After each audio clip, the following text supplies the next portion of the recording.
Okay, good evening everyone and welcome back. So आज हम बात करेंगे हिंदी की। जैसे कि हमारा भी हिंदी चल ही रहा है, हिंदी में आज हम बात करेंगे विशेषण की। ठीक है। इंग्लिश में जब हमने इंग्लिश करा था दैट टाइम हमें ये चीज पता लग गई थी कि एडजेक्टिव्स होते हैं कुछ, है ना, जो नाउन और प्रोनाउन की उनको क्वालिफाई करते हैं, उनकी इंपॉर्टेंस बताते हैं, है ना। तो ऐसे ही क्या होता है, सेम होता है। विशेषण वो शब्द होते हैं जो संज्ञा और सर्वनाम, संज्ञा और सर्वनाम की विशेषता बताते हैं। ठीक है, इसलिए उनको हम बोलते हैं विशेषण। जैसे कि अब हम क्या करेंगे, सबसे पहले हम एग्जाम्पल करेंगे, उससे क्या होगा, आपके माइंड में एक इमेज सेट होगी। ठीक है, उसके बाद फिर हम उस सेंटेंस को लिखेंगे ताकि आपको चीजें और बेहतर तरीके से क्लियर हो सके। जैसे कि मैंने एक छोटी सी बात बोली, यह लड़का है। ठीक है, एक छोटा सा मैंने सेंटेंस लिखा और इसी के साथ मैंने लिख दिया यह अच्छा लड़का है। राइट। अब आप इन दो देखो, इन दोनों सेंटेंस में क्या डिफरेंस है, फर्क क्या है। यहाँ पे क्या था, आपका ये नाउन है ना, नाउन हो गया ना, ये आपका ये संज्ञा हो गई लड़का। ठीक है, आपने क्या करा, उसको थोड़ा सा उसकी विशेषता बता दी, उसके बारे में आपने कोई जानकारी दे दी।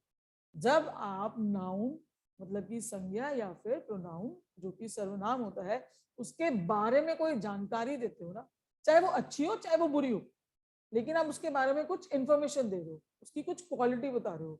ठीक है, पॉजिटिव है नेगेटिव है वो मैटर नहीं करता है, उन शब्दों को हम बोलते हैं विशेषण। तो इस सेंटेंस में ये अच्छा जो शब्द हो गया ना, ये हो गया आपका विशेषण। ठीक है, क्योंकि इसने लड़का की क्वालिटी बताई। राइट। ऐसे ही अगर हम एक और एग्जांपल लेते हैं, बेसिक बेसिक लेते हैं, यह पुस्तक है। ठीक है, छोटा सा सेंटेंस है, अपने आप में कंप्लीट सेंटेंस है, कोई बात नहीं, लेकिन मैंने यहाँ पे ये लिख दिया यह नई पुस्तक है। ठीक है, ये नई पुस्तक है। अब इस नई शब्द ने क्या करा, इस नई शब्द ने आपको बताया कि जो ये पुस्तक है ये नई है, आपने इसकी विशेषता बता दी।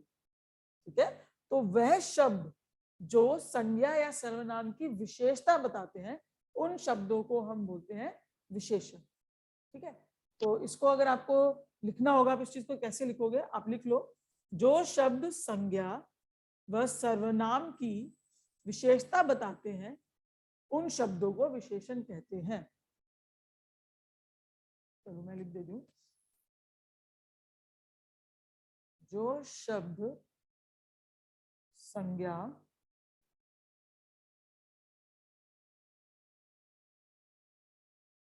व सर्वनाम की विशेषता, क्वालिटी अच्छी भी हो सकती है गलत भी हो सकती है, बताते हैं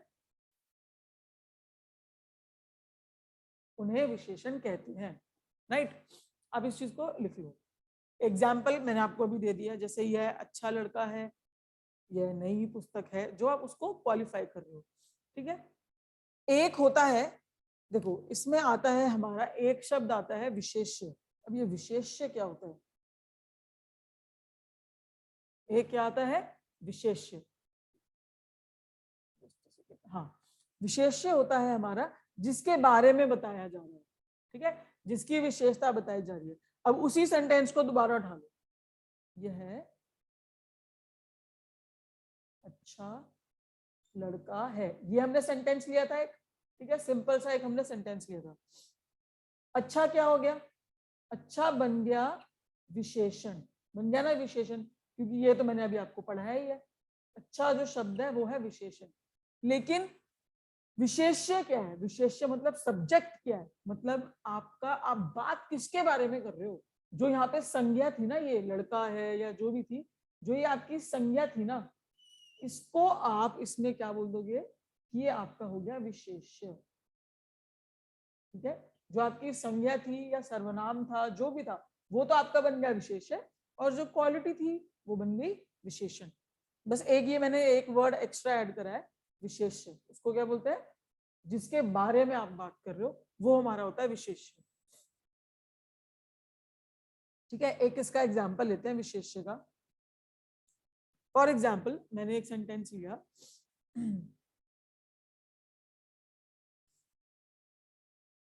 बहुत छोटा सा एग्जांपल है,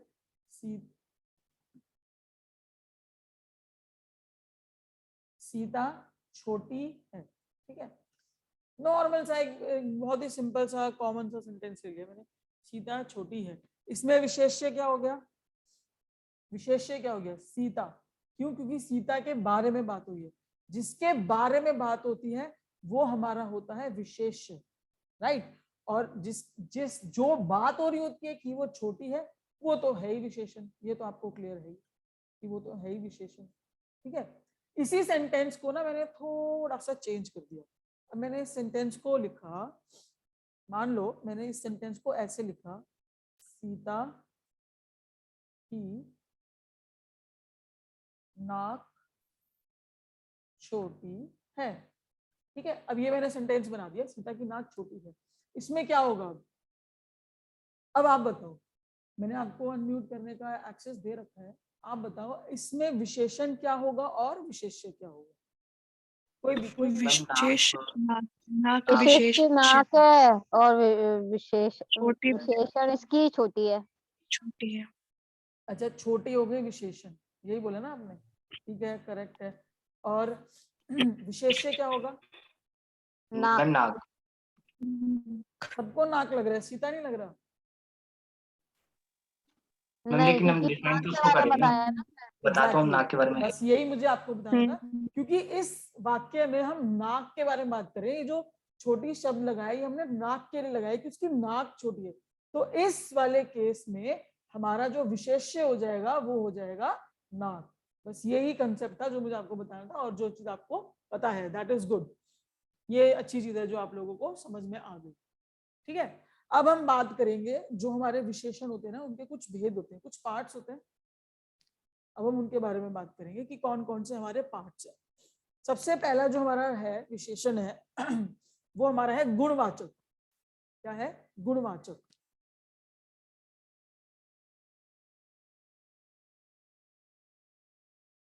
गुणवाचक विशेषण आपको नाम से ही पता लग रहा है, आपको तो पता ही है, हिंदी में हमें कुछ रटने की जरूरत नहीं है। गुणवाचक, गुण मतलब क्या होता है? आप किसी के गुण, दोष, उसकी सिचुएशन, काल, स्वाद, अच्छी, पॉजिटिव, सारी नेगेटिव, सारी चीजों के बारे में आप जिसमें बताओ, है ना, उसकी फीलिंग्स हो गई, जो भी चीज आ रही है, सब गुण हो गए, भाव हो गए, उसके सारे किसमें आएंगे? गुणवाचक विशेषण। इसका एक एग्जाम्पल पहले हम करते हैं, फिर उसके बाद बात करेंगे।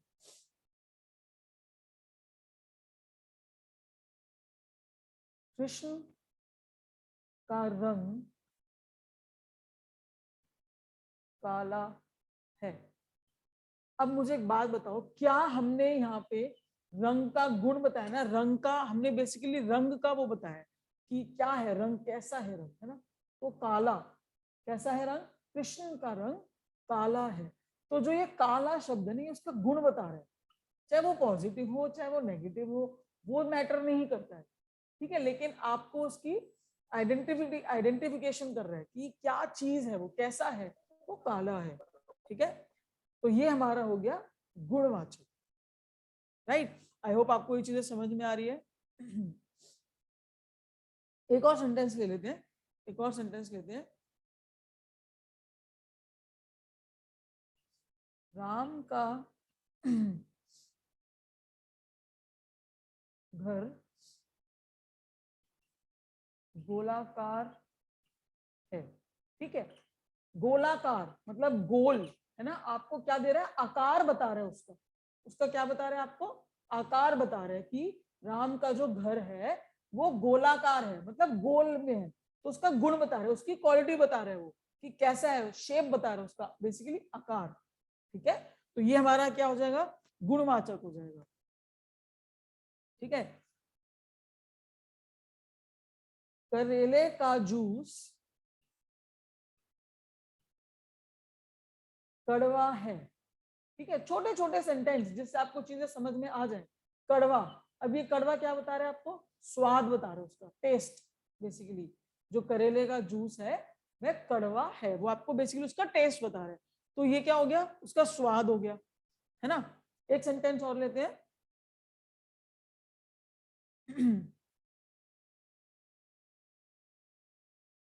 मोहन एक मूर्ख लड़का है। ठीक है, अब इन्होंने क्या बोला, इस वाक्य में बोल रहे हैं कि जो मोहन है वो एक मूर्ख है। मूर्ख का मतलब क्या हो गया, जो आपको उसका गुण या फिर दोष बता रहे। समझ आई आपको? ये 4 एग्जाम्पल्स आपको समझ में आए, जहां पे हमने रंग की बात करी, आकार की बात करी, स्वाद की बात करी, गुण या दोष की बात करी। ये सारी चीजें हमारी आती हैं गुणवाचक विशेषण में। अब आप इसको लिखोगे कैसे? इसको लिखने का तरीका है आपका, जिन शब्दों से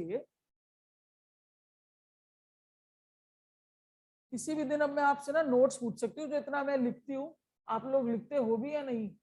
मैं आपसे आपके नोट्स की व्हाट्सएप मंगवाऊंगी किसी दिन कि आपने बनाए लिखते हैं या हम, नहीं लिखते। बनाए। ओके, हम बिल्कुल नोट डाउन करते हैं। हाँ बिल्कुल, मैं मंगवाऊंगी ये चीज। जिन शब्दों से गुण हो गया, ठीक है, या फिर दोष हो गया, आकार हो गया, मतलब आकार मतलब होता है शेप, ठीक है, आकार हो गया, रंग हो गया, ठीक है, स्वाद हो गया, इन सब चीजों के बारे में आपको पता लगता है, उन शब्दों को हम बोलते हैं गुणवाचक विशेषण। क्लियर? एग्जाम्पल्स मैंने आपको 3-4 अभी दे दिए थे, इन्हीं में से कुछ थे वो, गुण था, आकार था, रंग था, स्वाद था। राइट, चलो अगला है, इससे भी सिंपल, मतलब मुझे समझ नहीं आता हिंदी में डिफिकल्ट है क्या, कुछ भी नहीं है। 17-18 नंबर कहीं नहीं गए, मैं बता रही हूँ आपको हिंदी में, और वो 2 नंबर भी आपकी गलती की वजह से जाएंगे। संख्यावाचक, अभी नाम से ही पता लग रहा है मैं क्या, अब क्या पढ़ोगे आप इसमें, है ना? इतना कॉन्फिडेंस ले आओ अपने ऊपर, शेर बन जाओ शेर, कि भाई मुझे सब आता है। संख्यावाचक, संख्या का मतलब क्या होता है? नंबर्स, है ना? संख्या का मतलब क्या होता है? काउंटिंग, नंबर, जहां पे आपको इन सब चीजों के बारे में पता लगे, तो वही है, जिन शब्दों से संख्या संबंधित विशेषण का पता लगे।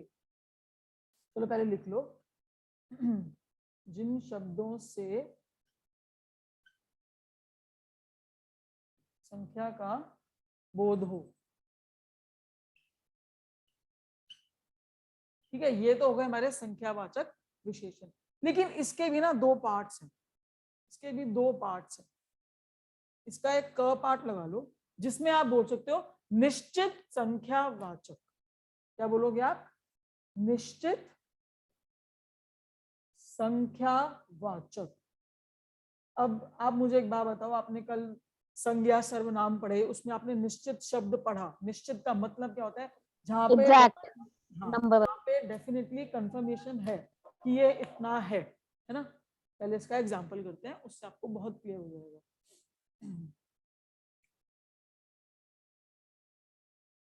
चलो एक एग्जांपल करते हैं। क्लास में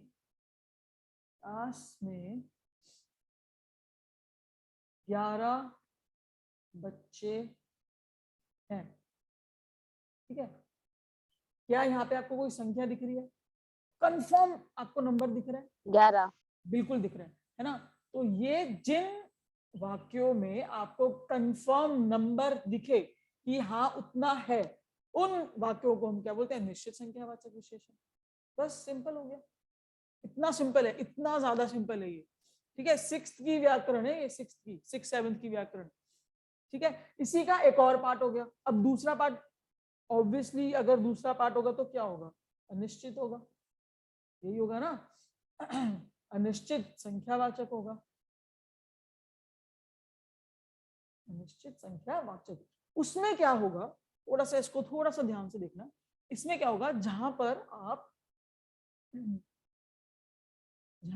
आप माप तोल देख रहे हो, क्या कर रहे हो? जहां पर आप वेट हो गया, जहां पर आप तोलना हो गया, ये सारी चीज मेजरमेंट्स, माप और तोल देख रहे हो। ठीक है, इन सबको देख रहे हो जहां माप और तोल का बोध हो। अब ये कैसे होंगे? इसमें हो गया, इसका अगर मैं आपको एक एग्जांपल बताऊं, बहुत मतलब बहुत सिंपल सा एग्जांपल। अनेक लोग, अगर मैं सेंटेंस की बात, इसमें एक बात करूं, अनेक लोग। अब आप बोलोगे इसमें आप माप नहीं रहे हो, मेजरमेंट थोड़ी कर रहे हो, तोल थोड़ी रहे हो, लेकिन आपको निश्चित एक नंबर तो नहीं मिल रहा ना। मैंने यहाँ लिख दिया अनेक लोग मेले में गए, ठीक है, मेला देखने गए, तो वो अनेक लोग 5 भी हो सकते हैं, 10 भी हो सकते हैं, 15 भी हो सकते हैं, 20 भी हो सकते हैं, 1000 भी हो सकते हैं, 50,000 भी हो सकते हैं। ठीक है, माप तोल तो है, लेकिन इसके आगे एक लाइन और लिख लो, जहां पर संख्या का ज्ञात ना हो, जहां पर आपको एग्जैक्ट नंबर ना मिले। ठीक है, अभी अनेक लोग कुछ भी हो सकता है, हमें क्या पता कितने लोग होंगे। ठीक है, तो उन शब्दों में आ जाता है आपका अनिश्चित संख्यावाचक। क्लियर हो गया ये? संख्यावाचक क्लियर हो गया? यस और नो? संख्यावाचक के दो पार्ट होते हैं, एक होता है निश्चित संख्यावाचक जिसमें आपको प्रॉपर नंबर दिया हुआ होता है, और एक होता है अनिश्चित संख्यावाचक जहां पे आपको मापतोल और फिर नंबर की जगह आपको कुछ ऐसा एक शब्द दिया जाता है जिससे आपको नंबर का एहसास हो पर पता ना हो कि कितने नंबर है। अनेक, कुछ, जो ऐसे वाले शब्द होते हैं वो आते हैं हमारे अनिश्चित संख्यावाचक। ये हमारे हो गए दो। चलो आगे चलते हैं, थर्ड पे चलते हैं। इनका क्वेश्चन ऐसे ही बनता है कि आपको एक दे रखा होता है सेंटेंस, आपको बताना होता है कि कौन सा वाला इसमें विशेषण है। ठीक है, अब आ जाओ परिमाणवाचक।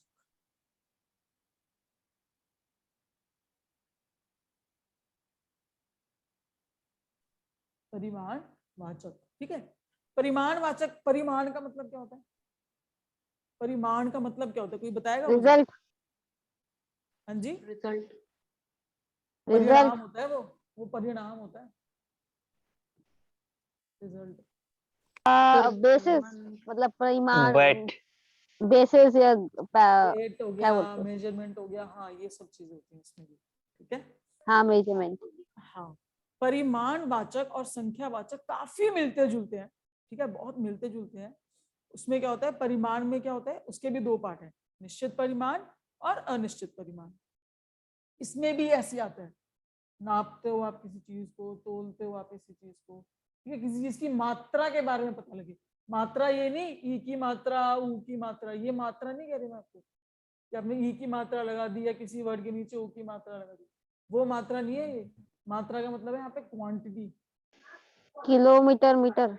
हाँ, लीटर, किलोमीटर, मीटर, ये सारी चीजें जहां पर आपको मात्रा का बोध हो। ठीक है, उन शब्दों को हम कहते हैं परिमाणवाचक। क्लियर हो गया? इसका दो पार्ट है, इसके भी दो पार्ट है, एक है निश्चित परिमाण,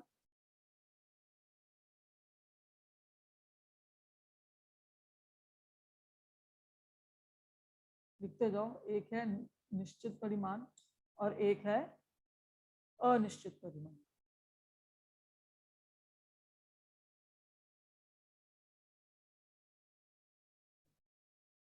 निश्चित परिमाण वाचक जो विशेषण है उसमें क्या आएगा, जहां पे आपको निश्चित कंफर्मेशन दी जाए। ठीक है, मैं आपको पहले बता रही हूँ संख्यावाचक, और ये काफी मिलते जुलते हैं। ठीक है, संख्यावाचक और परिमाणवाचक। संख्यावाचक का जो निश्चित वाला था ना, जो हमने कंफर्म वाला करा था, उसमें क्या होता है कि दो लड़के, पहली कक्षा, ऐसे, उसमें मात्रा नहीं आती, क्वांटिटी नहीं आती। यहाँ पे आती है क्वांटिटी, क्वांटिटी यहाँ पे आती है। जैसे कि आपने बोला कि 4 किलो आम ले आओ, 4 किलो आम ले आओ, राइट। तो इसमें क्या हो गया, इसमें आपको निश्चित परिमाण मिला एक, क्या, किलो। इस किलो 4 तो है, ठीक है, 4 ने तो निश्चित कर दिया उसको, पर परिमाण क्या हुआ जब ये किलो आया। अगर ये बाय चांस किलो नहीं होता ना यहाँ पे, अब आपको समझ आ जाएगी चीज, अगर ये बाय चांस किलो नहीं होता ना यहाँ पे, तो ये बन गया था संख्यावाचक। ये पॉइंट समझ आया?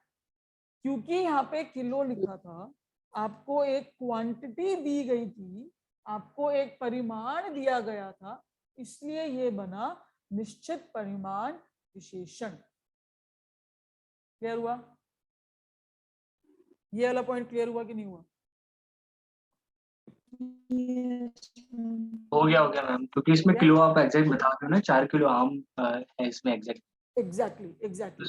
अब यहाँ पे आ जाओ, अनिश्चित वाले में आ जाओ। अनिश्चित वाले में क्या है, अनिश्चित वाले में क्या है, अब जैसे कि आपने बोल दिया कि कुछ चीनी ले आओ।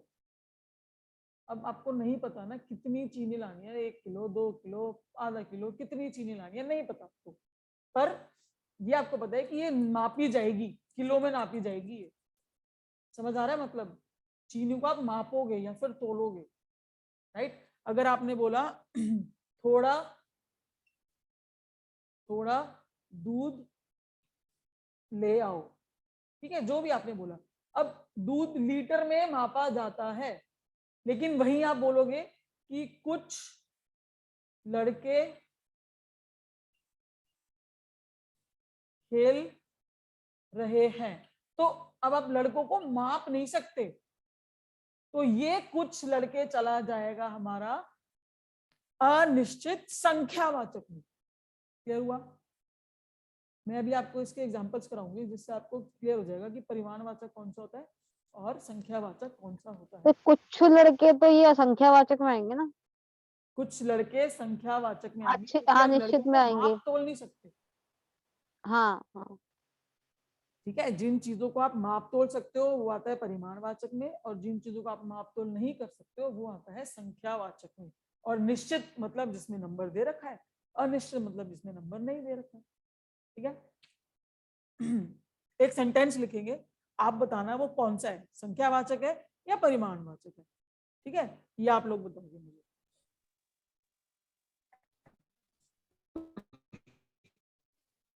दो मीटर कपड़ा, सेंटेंस नहीं सिर्फ वर्ड्स ही लिख देंगे।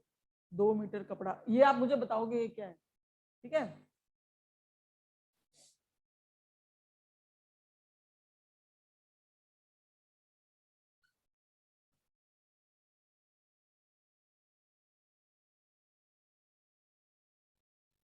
प्रतिदिन 2 मीटर कपड़ा। ठीक है, उसके बाद आ जाओ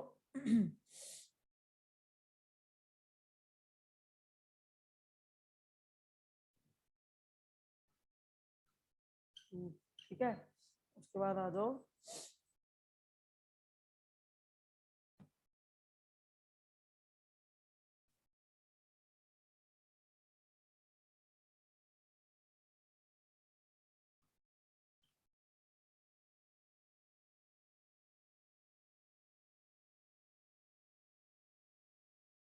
चलो जल्दी बताओ मुझे इनके आंसर, जल्दी से बताओ कौन सा संख्यावाचक है, कौन सा जल्दी बताओ, स्टार्ट हो जाओ। फर्स्ट तो परिमाण है। संख्या मैम, परिमाणवाचक फर्स्ट।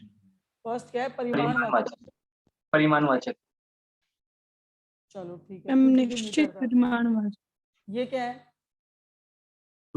प्रतिदिन। संख्या, संख्यावाचक। संख्या संख्यावाचक है, ठीक है। हम गिन सकते। ये क्या है? ये परिमाणवाचक। परिमाणवाचक, निश्चित परिमाणवाचक। ठीक है, हाँ।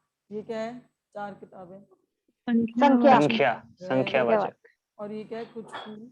अनिश्चित अनिश्चित संख्यावाचक। अनिश्चित संख्यावाचक। संख्या, बस यही मुझे कंफर्म। वेरी गुड, नाइस, ये हो गया आपको कंसेप्ट क्लियर। अब आप पता कर सकते हो कौन सा क्या है, कौन सा क्या है। डन।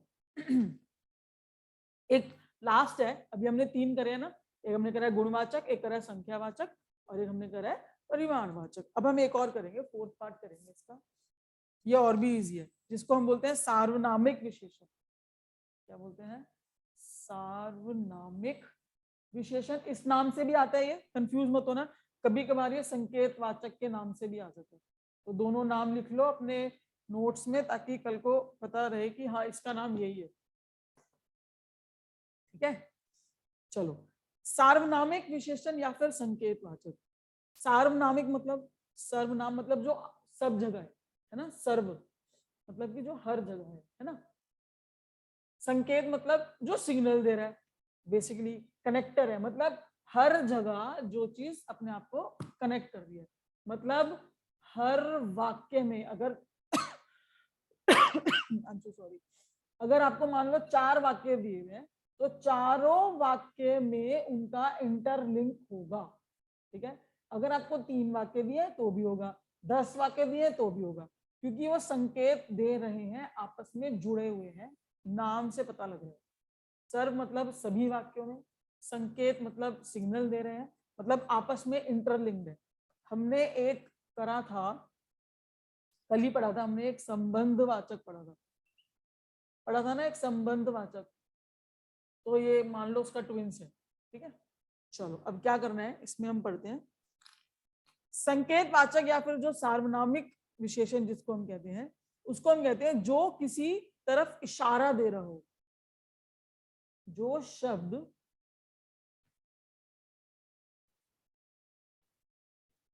किसी तरफ संकेत या फिर इशारा, एक ही बात है, संकेत दे रहा हो। ठीक है, आपको संकेत दे रहा है किसी तरफ जाने का, या किसी तरफ कुछ इशारा दे रहा है आपको। आप सेंटेंस एग्जांपल सुनोगे ना, आप समझ जाओगे कौन से शब्द होते हैं ये। जैसे कि यह है, ठीक है, इशारा देते हैं ना, यह मेरी पुस्तक है, वह, ठीक है, उसके बाद इतना, उसके बाद उतना।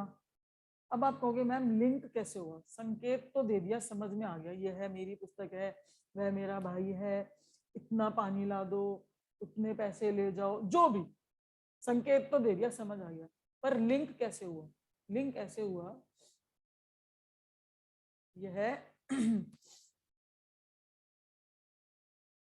मेरा घर है।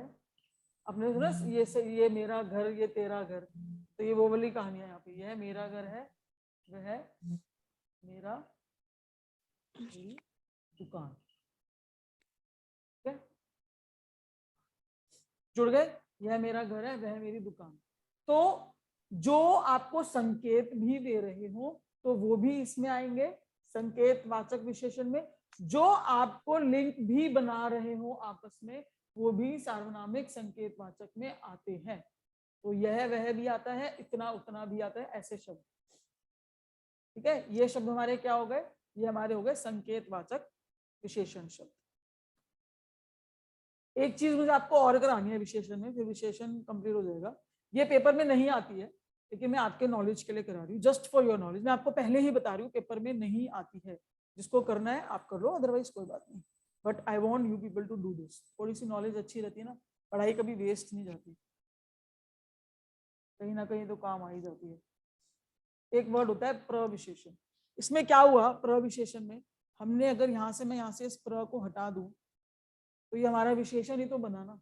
बेसिकली मैंने क्या करा, इसके आगे प्र लगा दिया। ऐसे लिख लूं इसको, चलेगा ना? बिल्कुल चलेगा। ठीक है, अब हम क्या करेंगे, प्रविशेषण क्या होता है? ये वो होते हैं। आपकी आवाज नहीं आ रही। आवाज नहीं आ रही? हेलो, आ रही है। अब आ रही है? Yes, ma'am, you are आ रही audible. है। Yes, ma'am. Yes, ma'am. Voice clear. अब आ रही है? Yes, ma'am, आ रही है मैम, Yes, पहले भी आ ma'am. रही है। Yes, ma'am. चलो, प्रविशेषण बेसिकली क्या होता है? विशेषण क्या होते हैं? जब हमने विशेषण पढ़े थे, विशेषण जब हमने पढ़े थे, हमने कहा था संज्ञा और सर्वनाम को हाईलाइट करते हैं, उनके बारे में बताते हैं। पर जो ये प्रविशेषण है ना, ये क्या करता है, ये इसको भी हाईलाइट कर देते हैं, इसको भी और उभार के लेके आता है। कैसे आता है ये, इस चीज को देखते हैं। जैसे कि मैंने एक छोटा सा सिंपल सा सेंटेंस लिखा,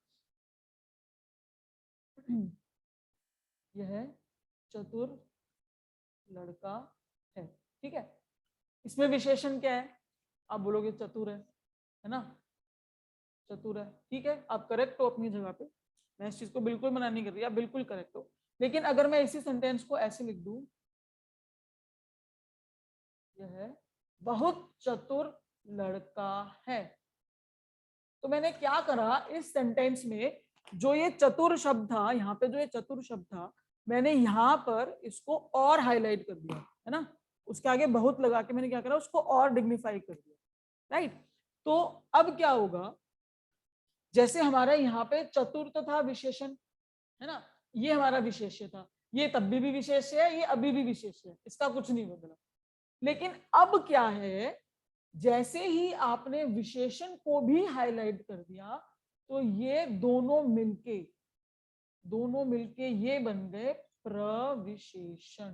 बस ये मुझे आपको बताना था। ठीक है, अब इस सेंटेंस में विशेषण नहीं बचा, वो खत्म हो गया। क्यों? क्योंकि ये दोनों मिलके बन गए प्रविशेषण।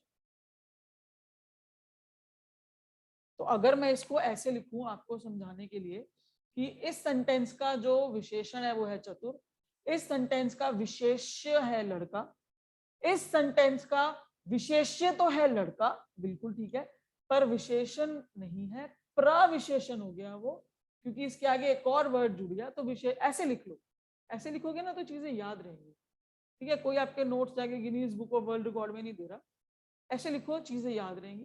प्रविशेषण वो बन गया जो विशेषण के आगे प्र कुछ लग गया, उससे पहले कुछ और आ गया, उसको हम बोलते हैं प्रविशेषण, ठीक है। मैं आपको जैसे हमने इंग्लिश में किया था ना, आपको एक छोटा सा रिलेशन बताती हूँ इंग्लिश और हिंदी का। Subject plus verb plus object, ये हमने पढ़ा था, है ना।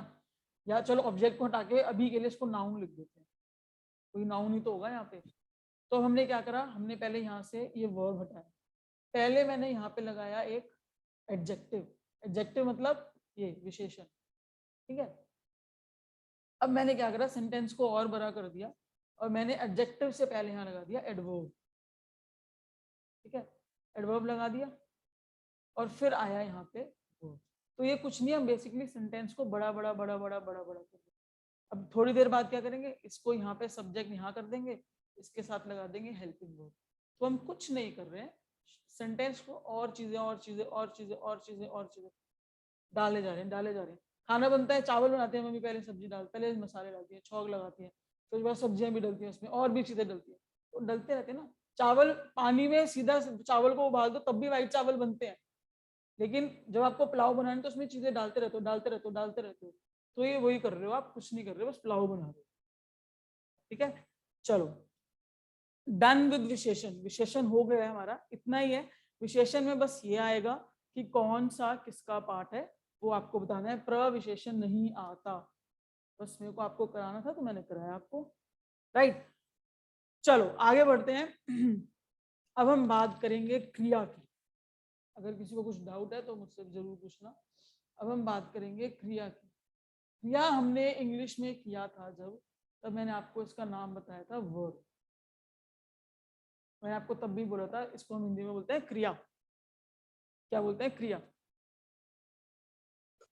कोई मुझे बताएगा इंग्लिश में जब हमने वर्ब किया था कि मैंने आपको क्या बताया था, कितने टाइप्स के होते हैं? कोई बताएगा मुझे? एनीवन? मैम दो होते हैं, एक हेल्पिंग वर्ब बताया था आपने, एक और बताया था एक्शन वर्ब, हाँ ठीक है। Active and passive. क्या बोले आपने? भाई वो तो और वॉइस दोबारा बोलना।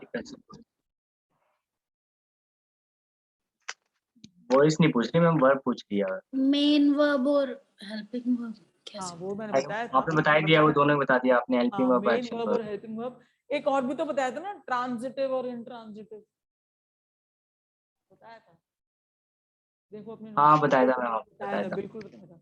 तो अब हम उन्हीं को पढ़ते हैं। बेसिकली क्रिया वह शब्द होते हैं, क्रिया वो होते हैं जो आपको किसी काम के होने का बताए, ठीक है। जिन शब्दों से किसी काम या किसी कार्य के होने का पता चले, राइट, उन शब्दों को हम बोलते हैं क्रिया। तो आप यहाँ पे अपने उसके लिखो उसको, जिन शब्दों से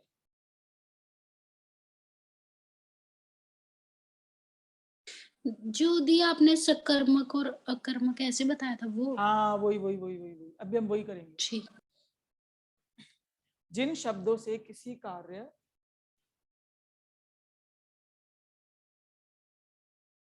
के होने का पता चले, ठीक है, इजी है, सिंपल है। जैसे मैंने बोला, अगर मैं एक शब्द, मुझे बताओ दो शब्द, एक मैं सेंटेंस लिखूंगी, क्या इसमें क्रिया है, आप मुझे बताना, ठीक है। दो शब्दों का, बस मात्र दो शब्दों का एक सेंटेंस, बच्चे गए, इसमें क्रिया है? नहीं है मैम।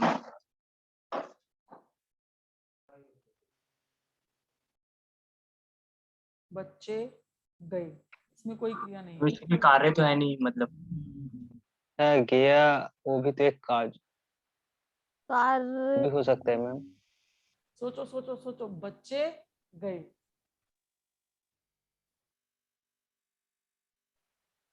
जाने के बारे में कुछ कह रहे हैं ना हाँ बच्चे,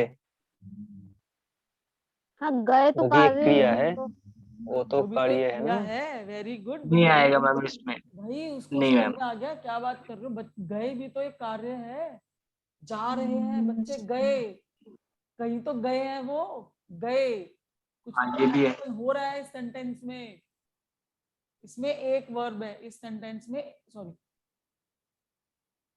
एक क्रिया है इस सेंटेंस में, सिर्फ एक क्रिया है, वो है गए। जो बच्चे थे वो गए, ठीक है, तो इसमें क्रिया है। Very good Saurabh. तो जिन शब्दों से किसी कार्य के होने का पता लगे, तो जो अभी मैंने यहाँ पे सेंटेंस लिखा था उसमें गए शब्द से हमें कार्य होने का पता लगा कि बच्चे गए। अगर मैं सिर्फ लिखती बच्चे, इससे हमें कुछ नहीं पता लग रहा। इससे हमें क्या पता लग रहा है? कुछ नहीं पता लग रहा। जैसे ही गए शब्द आया उससे हमें पता लगा कि बच्चे गए, और वो अपने आप में कंप्लीट सेंटेंस था। ठीक है, इसके एग्जाम्पल्स लिख लो आप। इसके एग्जाम्पल्स हो गए जैसे कि खाना, है ना, रहना, रखना, चलना, कुछ भी जो भी आपको लग रहा है कोई काम हो रहा है उसमें, आप उन सबको एग्जाम्पल्स को यहाँ पे आराम से लिख सकते हो। अब हम बात करेंगे क्रिया के टाइप्स की। क्रिया के कुछ डिफरेंट बहुत सारे भेद हैं, उनके बारे में हम बात करेंगे। सबसे पहले हम बात करेंगे क्रिया। अगर हम, मैं इसको रब कर देती हूँ। अगर हम बात करें क्रिया को, अगर हम क्रिया को कर्म के आधार पर डिवाइड करें, किसके आधार पर? कर्म के आधार पर। ठीक है, कैसे भेद बनेंगे क्रिया के अगर हम कर्म के आधार के बारे में बात करें? ये मैंने आपको पढ़ाया था इंग्लिश में, जिसमें मैंने आपको बोला था एक इसका पार्ट होता है अकर्मक क्रिया, ठीक है, एक होता है अकर्मक क्रिया, और दूसरा हमारा इसका पार्ट होता है, इसको यहां लिख देते हैं, सकर्मक क्रिया। ठीक है, ये दो पार्ट होते हैं। आपने ये उसमें भी पढ़ा था शब्द, जब मैंने आपको शब्द पढ़ाया था, अकर्मक शब्द, सकर्मक शब्द। अकर्मक वो होते हैं जिनका अर्थ नहीं निकलता, जैसे भौंकना, चहचहाना, हिनहिनाना, है ना, और सकर्मक जिनका शब्द निकलता है, घर, पानी, किताब, जो भी बहुत सारे एग्जांपल्स हैं इसके। अब आ जाओ अकर्मक क्रिया पे। ठीक है, जहां कर्म की आवश्यकता आपको इतनी नहीं पड़ती, जहां पर कर्म की आवश्यकता नहीं। आपको पता है कर्म क्या होता है? पहले तो सुनो कर्म क्या होता है, इसको छोड़ो, पहले सुनो कर्म क्या होता है। जैसे कि एक हिंदी के जो सेंटेंस वाक्य होते हैं ना, उसमें एक होता है कर्ता, ठीक है, एक होता है कर्म, एक होता है कार्य। पहले इसको समझो। कर्ता होता है जो काम कर रहा है, इंग्लिश में जिसको बोलते हैं डूअर, जो काम कर रहा है। ठीक है, कर्म होता है कि क्या काम हो रहा है, जिसमें आपको क्या का पता लगता है, क्या क्वेश्चन का आपको आंसर मिलता है कि क्या काम हो रहा है। ठीक है, और कार्य होता है जो कार्य है, जो हमारा काम चल रहा है वो हो रहा है। ठीक है, इसका सेंटेंस जैसे मैंने लिखा, सेंटेंस हम इसको यहाँ पे, ये आप इसको एज इट इज रहने दो। ठीक है, सेंटेंस हम इसको यहाँ पे करते हैं ताकि आपको चीज समझ में आए। मैं इसको रब कर रही हूँ, ठीक है, उससे आपको समझ में आएगा। फॉर एग्जाम्पल, अब मैं बात कर रही हूँ अकर्मक की। अकर्मक वो वाले होते हैं शब्द जिनमें आपको कर्म की आवश्यकता नहीं पड़ती। ठीक है, जहां कर्म, छोटा सा लिखते हैं, ना हो, इससे आपको समझ जाएगा। और इसमें होते हैं जहां पर कर्म हो। अपने हिसाब से हिंदी की लैंग्वेज बना सकते हो आप। अब देखो मेरा कहने का क्या मतलब है, अभी एक एग्जाम्पल, उससे आपको सब समझ आ जाएगा। इसका एग्जाम्पल उठा रहे हैं पहले अकर्मक का। मोहन पढ़ता है। ठीक है, ये हमारा बनेगा अकर्मक क्रिया। क्यों बनेगा? क्योंकि इस सेंटेंस में आपको क्या का जवाब नहीं मिल रहा। कैसे इसको पहचानते कैसे हैं? अकर्मक क्रिया कौन सी है, सकर्मक क्रिया वाले सेंटेंस कौन से? जहां पे आपको क्या का आंसर ना मिले। जैसे कि मोहन क्या पढ़ता है, नहीं पता लग रहा ना, इसमें पता लग रहा है आपको मोहन क्या पढ़ता है। वहीं अगर मैं, एक सेकंड रुकना,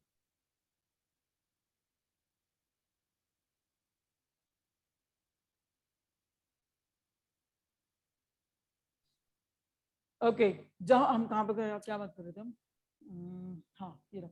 अकर्मक क्रिया जहां पर आपको क्या का आंसर नहीं मिलता। बेसिकली क्या लिखा है, मोहन पढ़ता है। मोहन क्या पढ़ता है, नहीं पता लग रहा ना आपको। वहीं अगर मैं इसको लिख दूं, मोहन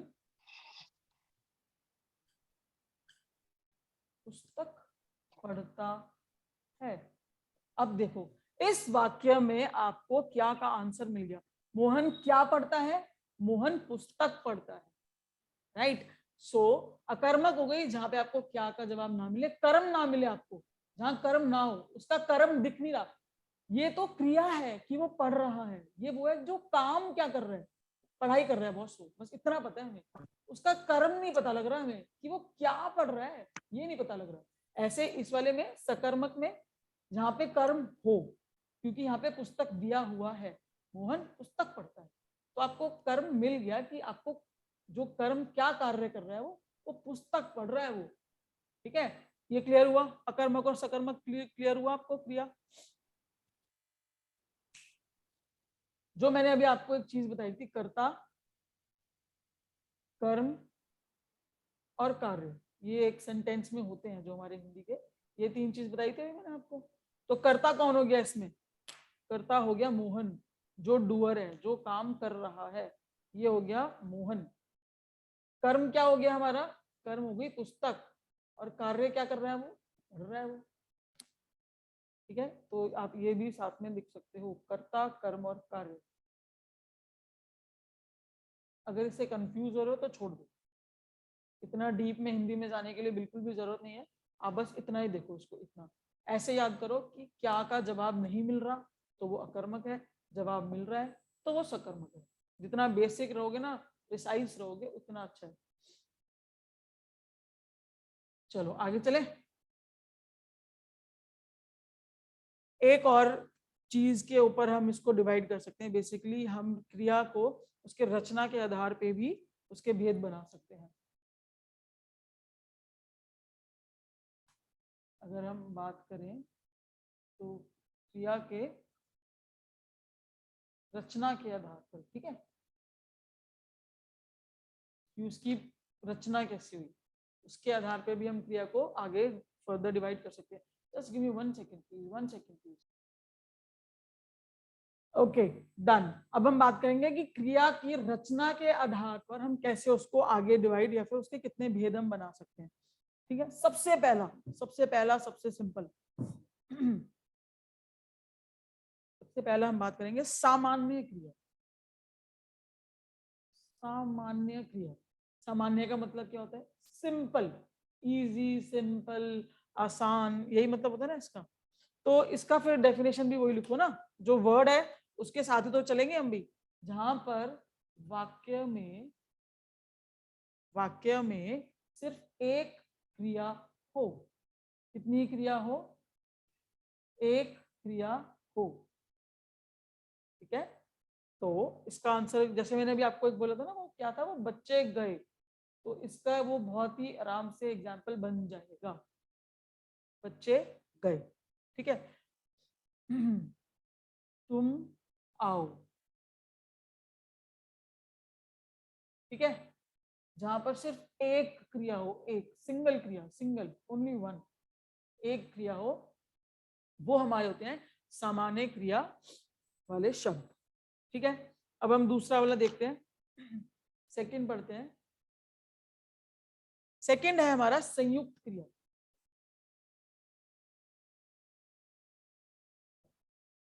संयुक्त का मतलब क्या होता है, मिलकर, है ना, संयुक्त का मतलब क्या होता है, के साथ।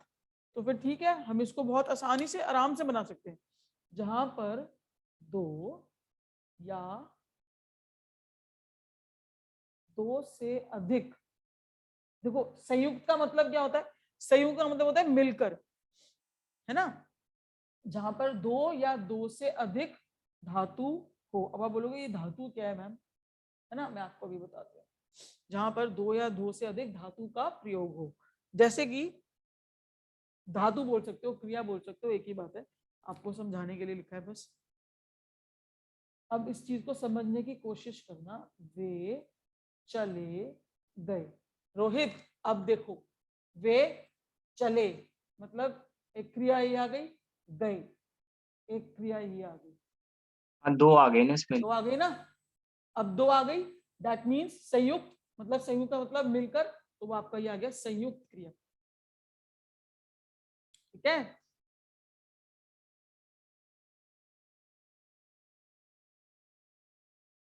थर्ड आएगा आपका प्रेरणार्थक क्रिया। प्रेरणार्थक क्रिया, एक सेकंड, 2 सेकंड खत्म हो गई। एक सेकंड रुको। I am so sorry for the interruption. चलो हम कहाँ पर थे? प्रेरणार्थक क्रिया। थोड़ा सा, am I audible ना? I am audible? Yes, ma'am. Okay, okay, done.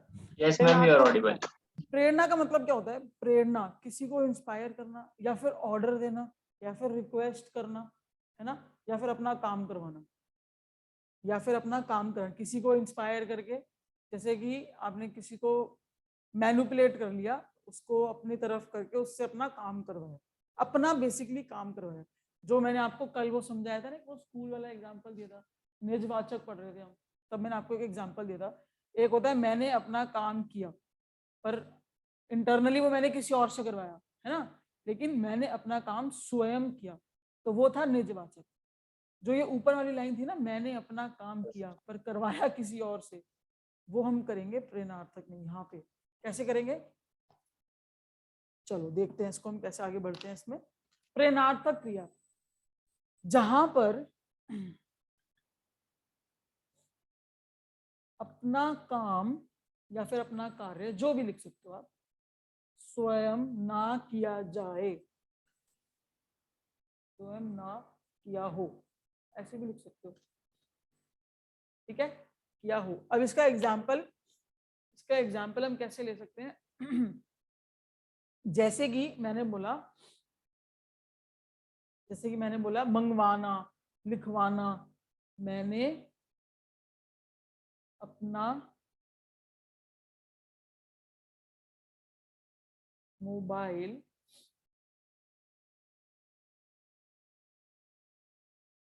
बहन से मंगवाया। तो ये क्या हुआ? काम तो मेरा था पर मैंने किसी और से करवाया, है ना। तो मैंने उसको प्रेरणार्थक क्रिया में डाला। क्यों डाला? क्योंकि आपने किसी को समझा बुझा के, प्यार से, गुस्से से, कैसे भी किसी को समझा बुझा के आपने अपना काम किसी और से करवाया, ठीक है, उसको प्रेरणा दी। बोलते हो ना कि ऐसे करेगा तो मैं तू मेरे काम करेगा, मैं तेरे को रिमोट दे दूंगी टीवी का, है ना, सभी के घरों की लड़ाई है ये। तो बेसिकली आपने क्या करा? अपने अपना काम किसी और से करवाया, ठीक है। चलो आगे चलते हैं।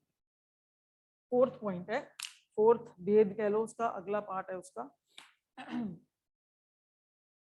अगला है नाम धातु क्रिया। नाम धातु क्रिया, ठीक है, नाम धातु क्रिया। नाम धातु क्रिया जो होती है ना, इसको पहचानना सबसे इजी है। माना बाकियों को भी पहचानना इजी है, पर मेरे को सबसे इजी ये लगता है क्योंकि सबसे अलग है, सबसे हटकर है। इसमें क्या होता है, जो शब्द होते हैं ना, शब्दों पर ना क्या करते हैं, आप प्रत्यय लगा देते हो।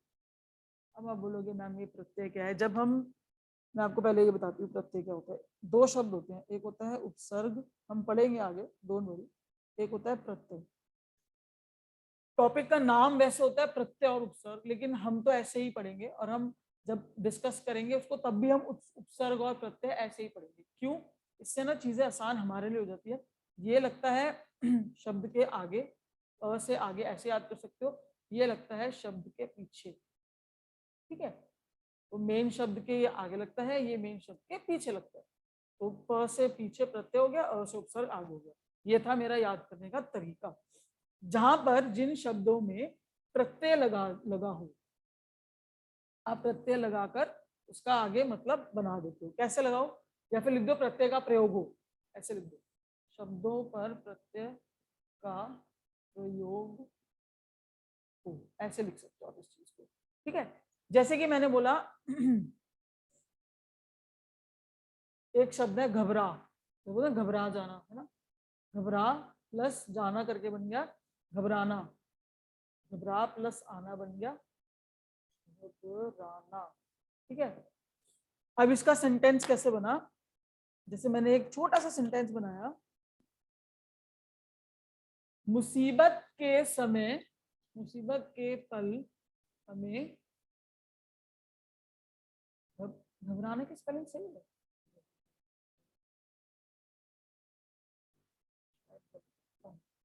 मुसीबत के पल हमें घबराना नहीं चाहिए, नहीं चाहिए, ठीक है। ये क्या बना? आपने जैसे ही देखा ना कि घबरा मेन वर्ड होता है, उसके पीछे प्रत्यय लगा हुआ है।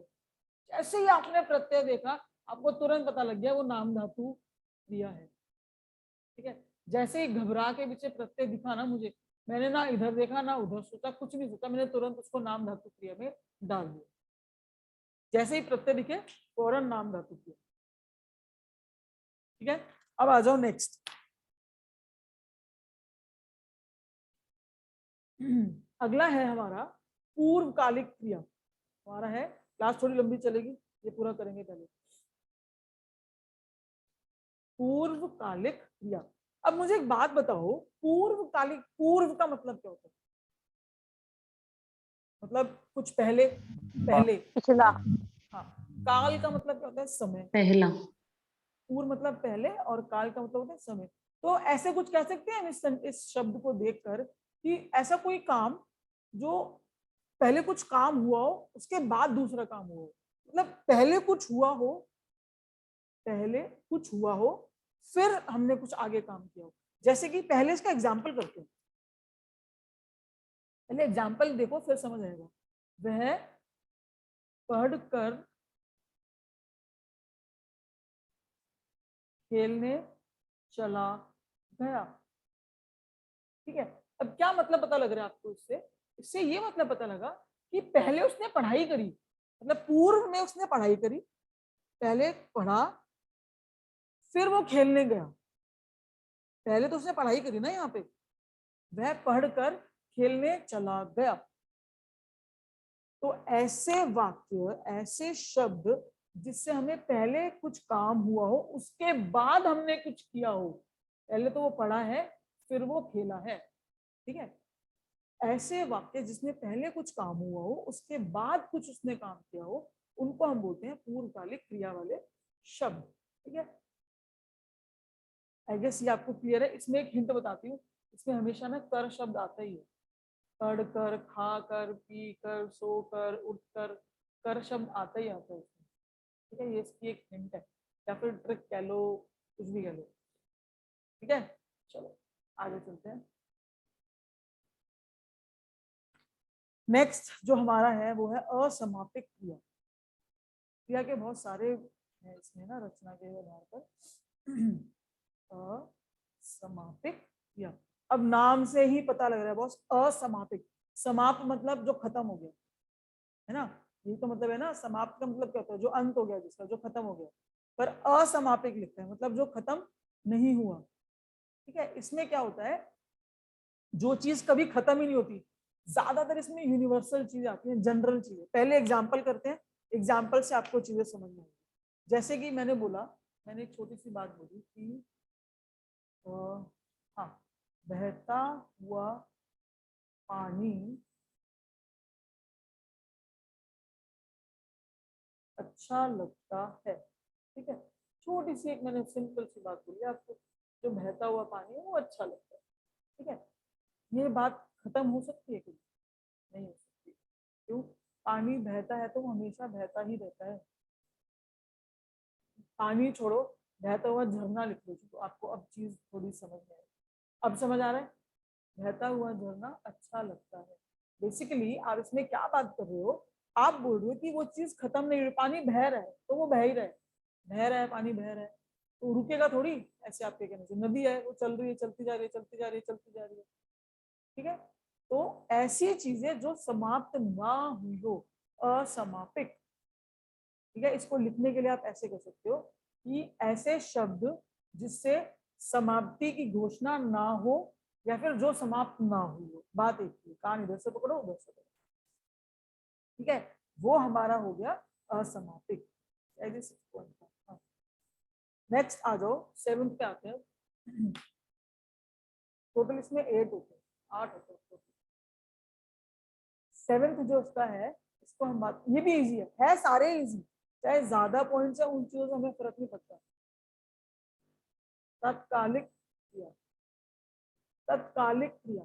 तत्काल का क्या होता है? तत्काल का मतलब क्या होता है? जो आप अर्जेंट में टिकट बुक कराते हो ना, रेलवे की भी टिकट बुक होती है तत्काल में, है ना। तो बेसिकली इसमें आपको ये बोल रहा है जो जस्ट तुरंत, मतलब तुरंत मतलब तत्काल, तुरंत जस्ट अभी अभी हुई हो, तुरंत हुई हो, ठीक है, उन क्रिया शब्दों को हम बोलते हैं तात्कालिक क्रिया। पहले एग्जाम्पल करेंगे फिर इसको समझेंगे।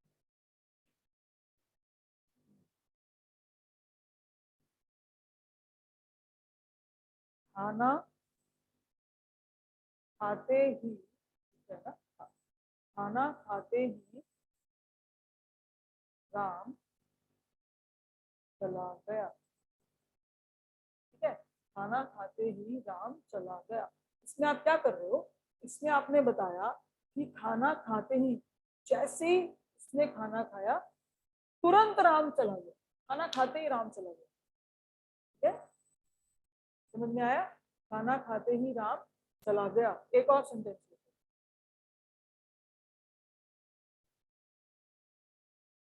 ट्रेन के चलते ही, जैसे कि इसमें ही शब्द आता है, वह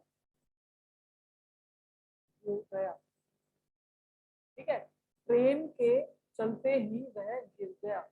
इसका मतलब क्या हुआ, मतलब कि जैसे ही ट्रेन चली, जैसे ही ट्रेन चली तो वैसे ही तभी गिर गया, तुरंत, मतलब एक चीज हुई और तत्काल तुरंत वह गिर गया, तुरंत उसी के साथ, मतलब ये वाला काम पूरा होते होते ही तुरंत ये काम हो गया, ठीक है। अब आप बोलोगे कि मैम तत्कालिक और पूर्वकालिक में तो डिफरेंस नहीं, तो मैं आपको बिल्कुल ऐसे है।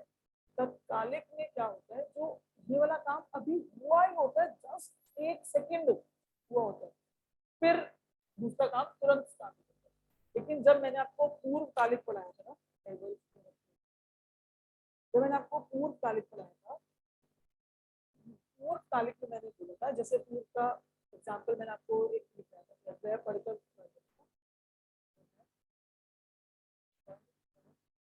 चला, खेलने चला गया, अब वह पढ़कर आधे घंटे बाद, 1 घंटे बाद, 2 घंटे बाद, दी आवाज ठीक नहीं आ रही। साउंड ठीक नहीं आ रहा है। अब आ रही है आवाज, आ रही है क्लियर? हेलो, यस मैम, आ रही आ है। रही है ना, ठीक है।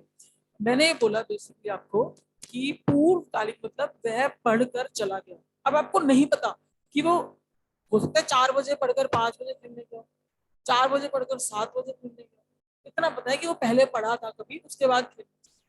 लेकिन तत्कालिक में आपको क्या, तत्कालिक में आपको क्या पता लग रहा है कि खाना खाते ही राम चला गया, मतलब जैसे उसने खाना खाया वो तुरंत चला गया, तत्काल प्रभाव से वो चला गया बस, ठीक है। ट्रेन के चलते ही, जैसे ही ट्रेन चली तो वैसे ही गिर गया, राइट। ये फर्क है पूर्वकालिक और तात्कालिक में। आई होप आपको इन दोनों का डिफरेंस समझ में आ गया होगा, राइट। उसके बाद एक लास्ट है हमारा 8th पार्ट, वो लास्ट है हमारा अनुकरणात्मक, अनुकरणात्मक,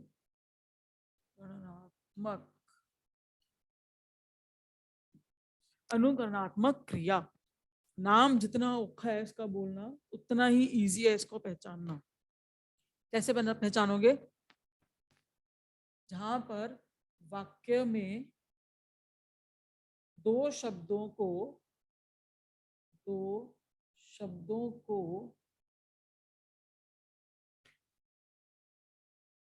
जहां वाक्य में 2 शब्दों को जोड़कर लिखा जाए। अब ये क्या है, इसको कैसे पकड़े? इसको पकड़ने का एक बहुत आसान सा तरीका है, 2 शब्दों को जोड़कर। जैसे कि जब वाक्य में अगर ऐसे शब्द है ना, जैसे कि बड़ और बड़ को मैंने जोड़कर लिख दिया बड़ बढ़ाना, ये 2 शब्द जुड़ गए, ठीक है। ऐसा शब्द अगर वाक्य में आपको मिले तो वो कौन से वाले क्रिया हो गए? अनुकरणात्मक क्रिया। जैसे कि अगर मैं हिन और हिन को जोड़ दूं तो ये हमारा बन जाएगा हिन हिनाना, ठीक है, समझ आई? जहां पर वाक्यों में आप डायरेक्ट है, इसको तो ये देख के ही पता लगता है, एक ये देख के पता लगता है और एक वो नाम धातु वाला देख के पता लगता है जिसमें आप पीछे प्रत्यय लगा देते हो, है ना। तो जैसे आपको वाक्य में ऐसा कोई शब्द मिले जो आपको दो शब्दों से जोड़कर इसको बनाया हो, बड़बड़ बड़बड़ाना, हिन हिन हिननाना, चह चह चहचहाना, है ना।